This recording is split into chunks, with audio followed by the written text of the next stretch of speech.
तर बाळासाहेब थोरात बोलतायत, थेट जाऊया. परंतु त्याबरोबर अनेक मतदारसंघ आपल्या महाराष्ट्रातले आहे की जिथं आम्ही तक्रारी केल्या होत्या की इथं खोटं मतदान नोंदवलं जातंय. विशेषतः शिर्डी मतदारसंघाच्या आम्ही तक्रारी निवडणूक आयोगाकडं निवडणुकीपूर्वी केल्या होत्या. तिथं आदल्या दिवसापर्यंत ओळखपत्र वाटले जात आहेत. एका हॉस्टेलमध्ये हजारोनं विद्यार्थी ज्याची कॅपॅसिटी नसते तिथं त्यांचे पत्ते आहेत आणि त्याचं उत्तर कुणीच देत नाही. एवढंच नाही तर आपल्या चॅनलवाल्यांनी सुद्धा पाहिलं तर भेटले होते विद्यार्थी. हे डबल टिबल मतदान केलं जाते असे अनुभव खूप येत आहेत. खूप ठिकाणी आता आहे. अभ्यासाकरता म्हणून जे कागदपत्र किंवा CCTV कॅमेरे तुम्ही ठेवले कशा करता? निवडणूक आयोगानं 45 दिवसामध्ये सगळे पुरावे नष्ट करण्याचा निर्णय घेतला का? तुम्ही एक तर माहिती देत नाही, देत असताना डिजिटल स्वरूपात देत नाही. ट्रकभर कागद तुम्ही पाठवून द्यायचे. माननीय राहुलजींनी जे कागदपत्र दाखवले ते एका मतदारसंघाचे आहेत, फक्त एका मतदारसंघाचे. एवढे जर तुम्ही त्याची 7 फूट उंचीचे 3 गठ्ठे येते असं जर देत असाल तर याचा अर्थ असा की तुमच्या मनामध्ये कुठंतरी सल आहे की आपण चूक केलेली आहे, आपण गोंधळ घातलेला आहे, आपण ही निवडणूक चोरलेली आहे. हे निवडणूक आयोगाला सुद्धा माहिती आहे. नाही तर खुलं आहे ना, तुमच्याकरता खुलं आहे. घ्या, हे घ्या तुमचा पेन ड्राईव्ह, घ्या मतदाराच्या डिजिटल स्वरूपात तपासा तुम्ही. असं का म्हणत नाहीत ते? आम्ही सुद्धा केलं होतं की माझे काही बूथ तपासून घेण्याकरता त्याची जी रक्कम पाहिजे ती सुद्धा आम्ही भरली होती. नंतर आम्हाला कळवण्यात आलं की आता आम्ही कोणती बाकी पुरावे दाखवणार नाही, देणार नाही. आम्ही तुमच्या पुढं फक्त वोटिंगचं जे मशीन आहे ते आणि काउंटिंगचं मशीन 2 मशीन ठेवू. तुम्ही बटणं दाबून पहा आकडे बरोबर येतात की नाही. म्हणजे तुम्ही व्हीव्हीपॅट हे सगळं दाखवून ठेवलं आणि आता तर नष्टच करून टाकलं.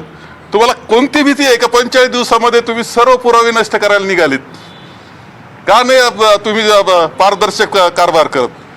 अनेक शंका आहेत आणि त्यामध्ये पवार साहेबांनी आणखी एक EVMच्या संदर्भात ते असावं की EVM हॅक करता येतो असं सांगणारे ते 2 असावेत असं माझं मत आहे. याच्यामध्ये प्रामुख्यानं जर बघितलं तर अनेक काळ लुटून गेला, जवळपास 6 महिने उलटत आले आणि त्यानंतर शरद पवारांनी अशा स्वरूपाचा गुप्यस्फोट केला. खरं तर इतकं उशिरा का केला? त्याच वेळेला हे सगळं करू शकतो? नाही, असं आहे की पहिलं तर त्यांनी डिजिटल स्वरूपामध्ये जर राहुलजींना ऑफिसला त्यांना माहिती दिली असती तर फार लवकर अनेक चोऱ्या लक्षात आल्या असत्या. अजून आहेत त्या. तुम्ही माहिती देत नाही याचा अर्थ तुम्ही काहीतरी चोरून ठेवताय असं आहे. आणि त्यामुळं जे वातावरण निर्माण झालंय त्यावेळेस पुन्हा वाटायला लागतं का अरे भारतीय जनता पक्षानं या सत्ताधाऱ्यांनी काय काय उद्योग केलेत. म्हणजे जे त्यावेळेस वाटलं नसेल कदाचित ते आता वाटायला लागलं. कारण याच्यामध्ये उघड पुरावे दिल्यानंतर उत्तर देत नाही म्हटल्यानंतर नंतर पवार साहेबांच्या मनात येऊ शकतं ना का अरे आपल्याला बी असे भेटले होते, म्हणजे आणखी काही घोटाळे आहे का काय, हे वाटू शकतं. त्यावेळेस नसर वाटलं ते नंतर वाटले ना. आता ज्यावेळेस अनेक पुरावे पुढे येत आहेत त्यावेळेस तर ते वाटणं साहजिक आहे. आता माझं मत अत्यंत स्पष्टपणे आहे, निवडणूक आयोग उत्तर देणार नाही, ते टाळत जाणार. लोकशाहीचा खत्मा करायचं ठरवलेलं आहे, तो खत्मा होणार. हे जर असेल तर जनता आणि पक्ष कोणताही असो जनतेचा भविष्य काळाकरता खरं आता जनतेनं जागृत होणं हा विषय हातात घेणं महत्त्वाचं मला वाटतं. जनता जर उदासीन राहणार असेल, काय व्हायचं होऊ द्या म्हणणार असेल तर भविष्यकाळ आपला कठीण आहे एवढं लक्षात ठेवा. काही दिवसामध्ये आपण चॅनल आहे, आपले पत्रकार आपण आहात, पण देशात एकच चॅनल राहील आणि एकच पत्रकार राहील. तोच सगळं चालेल, हे सगळं बंद होऊन जाईल. देशातली परिस्थिती राहुल गांधी यांनी मांडली. महाराष्ट्रातल्या मतदार याद्यांबद्दल आपण काही तपास करून नाही, महाराष्ट्रात मी सांगितलं की आम्ही सुद्धा तक्रारी नोंदवल्या होत्या. तो सांगतो की एक अशोक पवार म्हणून माझे आमदार आहेत, त्यांनी सुद्धा खूप तक्रारी कलेक्टरांक केल्या.